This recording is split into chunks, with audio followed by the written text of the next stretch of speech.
Hearing Impairment by Cassandra King.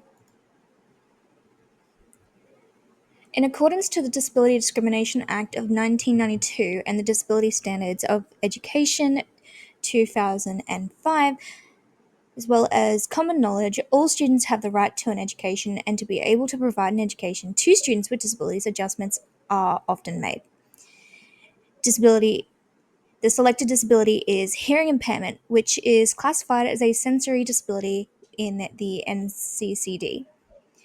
For context, the student in question is Jessia Neilwart. This is just a character from a novel for the name context. Student is in year 7 and is starting here at Koala High School with the rest of her peers.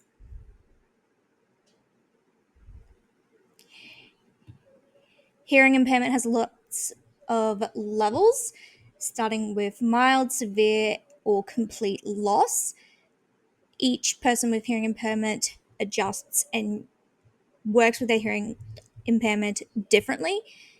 Jessia has severe loss and prefers to communicate using sign language.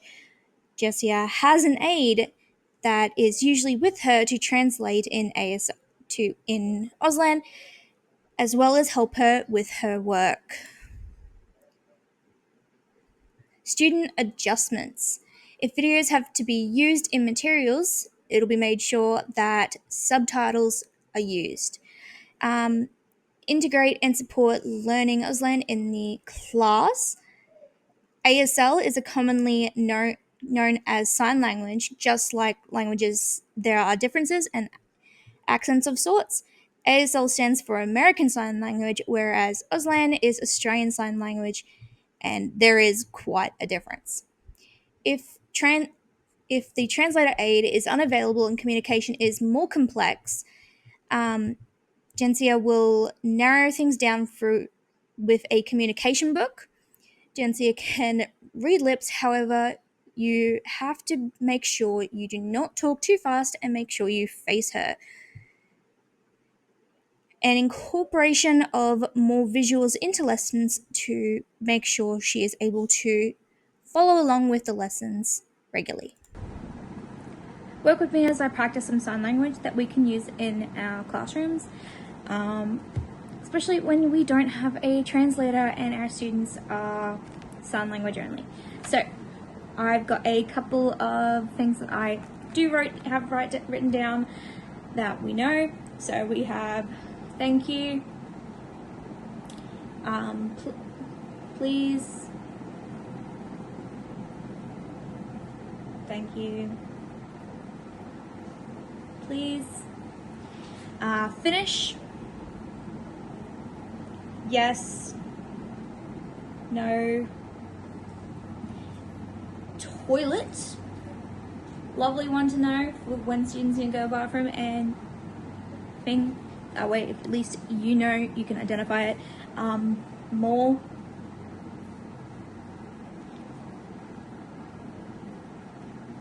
usually it's just stand,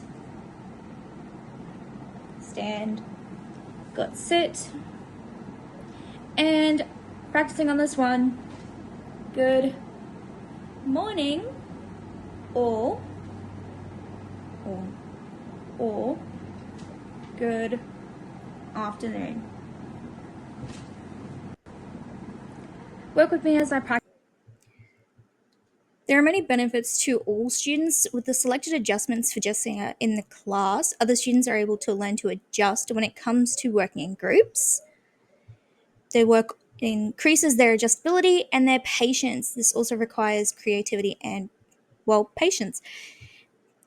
In doing so, students also learn some of the common ASL meant to be Auslan signs, and every once in a while, students will learn some signs they can use to communicate with Jinsia. So it encourages communication as well.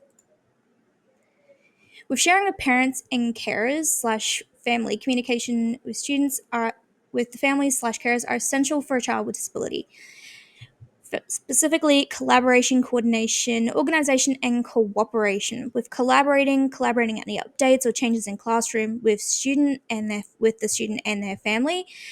Coordination, making sure that you have regularly scheduled meetings, emails, and inclusion of materials slash styles with home into the classroom.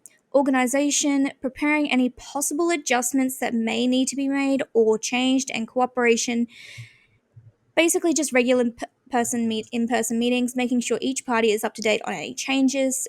So if there is a slight issue with the an adjustment in school and something might need to be adjusted, a meeting will be done with the parents, and it'll be arranged to something to an adjustment that will work equally with the student and the parents. This is on the same with the parents as well. If an issue has arisen on their end, it is used with cooperation and collaborating to schedule a meeting and organize, well, a further adjustment or any possible adjustments.